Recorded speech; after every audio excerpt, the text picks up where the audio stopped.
So around a few months ago, maybe even like a year ago, I was just scrolling the internet on YouTube, and I came across this one YouTube video. I don't remember exactly what it's called. It's something like what exactly is death? It was basically an introductory video to me into microbiology, which is what I'm going to be majoring at in UC Davis. And so um, I really like Journey to the Microcosmos. The channel's discontinued, unfortunately. It was ran by Hank Green along with um, James Weiss and a couple other people. It's a really nice channel. I watched some of their videos and it's honestly really captivating. Um, and it motivated me so much, and it moved me so much to the point where uh, I I started reading into more research papers regarding what they were talking about. Over the course of my senior year, whenever I was watching their content, I would spend time both after school and during my study hall, because first semester I had a study hall. I could go to any teacher I wanted because I could get a pass and like all the science teachers trusted me. But since I was really trusted, they basically, the science teachers that I went to all the time, they would essentially let me do pretty much anything I wanted to as long as it wasn't like insane. So I basically had the entire stock room to my own like use and purposes. It was incredible. Like there is so much stuff in there. I think that's actually my favorite part of the entire campus on school. And there's just this giant shelf of microscopes, and I take one and I put it onto um this, I guess it's like a long desk, and I plug it in, and I also go to grab some pipettes along with um some microscope slides, and I sort of just start experimenting. I start looking at things under the sink, and I eventually start going out of my way to go to places just to pick up samples out of the water. And I, it's so freaking awesome. I am so excited by it.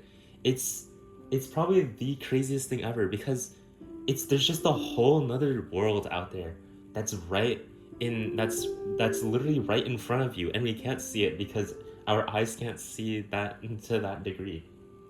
But you can literally do this from anywhere as long as you have like a microscope slide and a functioning microscope. It's so incredible. I I really love it. I actually wrote about my uh I wrote my college essay about it, actually, my personal statement. And I thought I did amazing. I showed it to a couple friends. They thought it was amazing, except for a few exceptions. Um because they didn't know what I was talking about at first, because it's a little convoluted, but um it was really nice. And also during the school year, I started making plans to, I guess, start this journal where I would document everything that I saw under the microscope every chance I got. And it was so fun. I got to do like tiny illustrations. I'm not the best at drawing organisms, okay? Like my art usually pertains to things like basic 3D shapes or like um, man-made inventions, but it was really fun to actually like be able to draw the things that I saw and show it to people. And there's this one specific organism that I remember. I found it in the waters near our school, and it's called Chironomidae.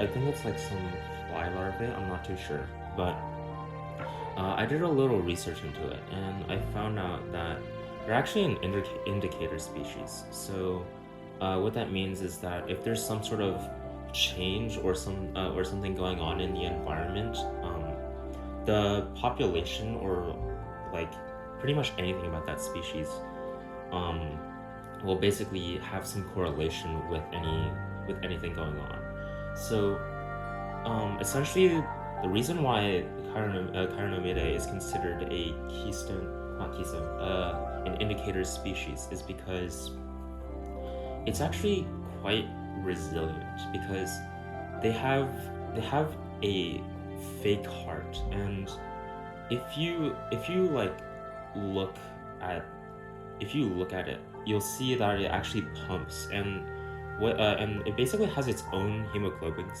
system where it can transport its own oxygen, and that makes it able to survive in much more polluted areas where there isn't as much oxygen inside of the waters.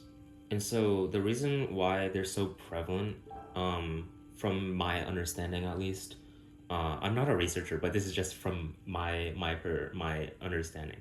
I think it's probably because um, they're the only ones that can survive there, and they might not show up in areas where there's more oxygen because there might be more competition or more predators. Um, but that really stood out to me. I was in Science Olympiad in senior year, and I was doing I was doing entomology. That's what it was. And I remember very distinctly that my own like passion for microbiology actually came in handy whenever whenever I was taking the tests, because I realized that there was chironomidae on there. I was so happy. I started like talking to my science teacher about it. Oh my god. Um, but I just love microbiology so much, and my birthday is coming up soon, and I'm thinking about getting a whole like microscopy set. I think it'd be amazing. I might become like a chronically like microbiologist. um, I'm not doing any like actual genuine like research yet or work. I don't really know if I want to do things like medical. I probably won't want to do things like medical. I actually think the ecology side of it is much more fascinating. It's really neat to see how so many species just fit together so well, and how they interact with each other. Speaking of a bunch of species, in my water samples, I saw a lot of rotifers. Um, they're basically microbes that are like really well known for their, um, I guess, motor shaped mouths, because they have two parts that induce torque, and that way they sort of vacuum in. I guess they sort of vacuum in food. Um, and they mostly eat algae, I think, and they're like really common. I have not found a sample where I haven't seen a rotifer actually. And I also saw some copepods or something. I'm not too sure, but I did see a lot of very small organisms that I never heard of before, and it's really amazing. My absolute favorite organism that I have seen under the microscope is probably the Vorticella. It's so cool. It's they actually are incredibly fast. They can move, I think, anywhere from 1200 to 1800 times their body length in the span of a single second. That's crazy. I think it would take me like less, like if I were a Vorticella, I think it would take me like probably less than, I did calculate it once. I think it would take me like less than 10 minutes to get to Canada. And that's pretty crazy because I'm all the way in Texas, but um it's really fascinating. The first time I saw it, I got so happy. Oh my god. And it's the only time I've seen it too. It's so beautiful. I just can't believe that there's so much like under the microscope. And if you get like a sample from even just a different day or like a slightly different place, you'll get completely different results. And seasons reflect that too. And like I noticed that there was actually a lot of I think there was a lot of cyanobacteria. And I also noticed that there was a decent amount of microplastics actually, which is quite unfortunate. Well, I can't really guarantee that they're microplastics. It's more like I reverse image searched them, and then the result for microplastics came up, and they looked extremely similar. Anyway, I started looking into things like species identification, because like even like even when you're just trying to find like maybe in the even the genus or the family, it can be difficult in the microbiome. Um, so I've been looking into species identification. I haven't read too much into it yet, but it does seem really interesting. There's this one book on identifying diatoms that I really want to read. I actually really love diatoms. There's this one Wikipedia image of diatoms, and I think it's I forgot what dye they used. It's a blue one, definitely, but they use dark field microscopy, and it's amazing. It's so beautiful. Like I love dark microscopy so much. I've actually never been able to do it. Um, the closest I've ever gotten was using a light microscope and covering it with like paper, but it didn't do too much. I didn't. I don't think it really helps with dark field microscopy, but that's just my experience. Maybe I'm doing it wrong, but I just think it's really fascinating. So I'm probably gonna be doing more content where I'm sort of like showing my hobbies, and I'm probably gonna start putting like microbiology in the background. It's so cool. Shout out to Hank Green. He's freaking awesome. The Green brothers are awesome. Oh my god, I love them.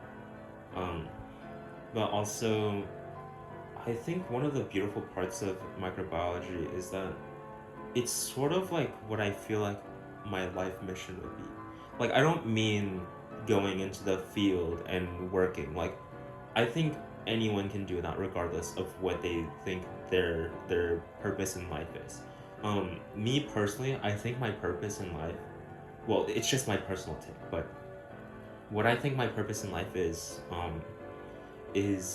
to show the world, I guess, the more niche and underlooked parts.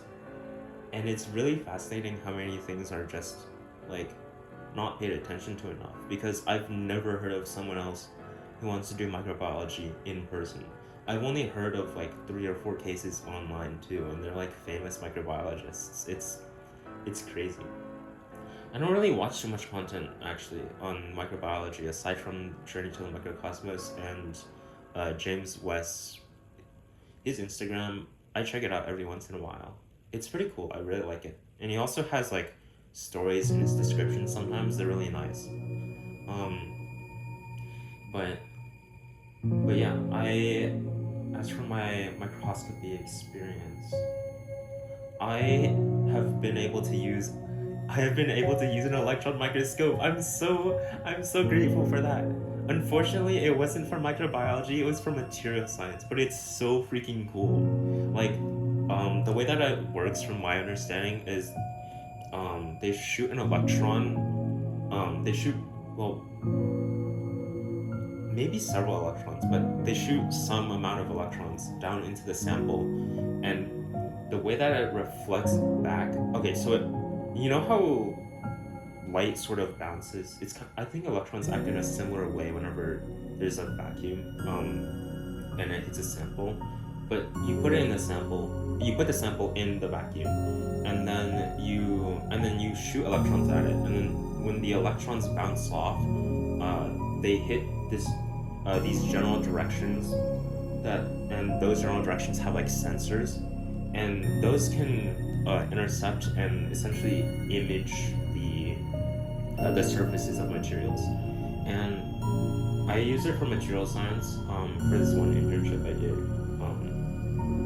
and it was so cool. It was probably the best thing I ever saw like in person. Those things are really expensive. I think they can go for like almost 6 figures. They're incredible. But they also have this really nice feature where it can color code what materials are being used inside of the samples. So I think there was an oddly large amount of gold in that sample and not enough silicon. I don't really know. I probably shouldn't talk about this. I probably shouldn't talk too much about it because there might be like some secrets that I can't share. But it was really cool, and I really want to experience other types of microscopy. There's this one type of microscopy, I don't remember what it's called, but I think it's where you can do several layers of 2D imaging and make a 3D, like a virtual 3D model of it. That sounds amazing. I don't know about you, but I really want to model a microbe using that. Like, it's so fascinating. I don't know, I just love this subject so much. Oh my god. And I've been trying to find like stains to use. I unfortunately have not done a gram stain, but they're really cool. I want to do one. So, really, my experiences have been pretty awesome with microbiology. But I before I end this video, I kind of want to just say thank you so much to James Weiss. I'm recording this after making the video. Unfortunately, I did pronounce his last name wrong while recording earlier, but I'm really grateful for being able to use your content. You're my absolute favorite. You're freaking awesome. And also, thank you so much to everyone I've talked to about this subject. I'm really happy to talk about it with a bunch of people, discuss things, learn with other people. But yeah, I really like microbiology. I would low-key give it a 10 out of 10. It's really awesome. So, I'll see you on the next video.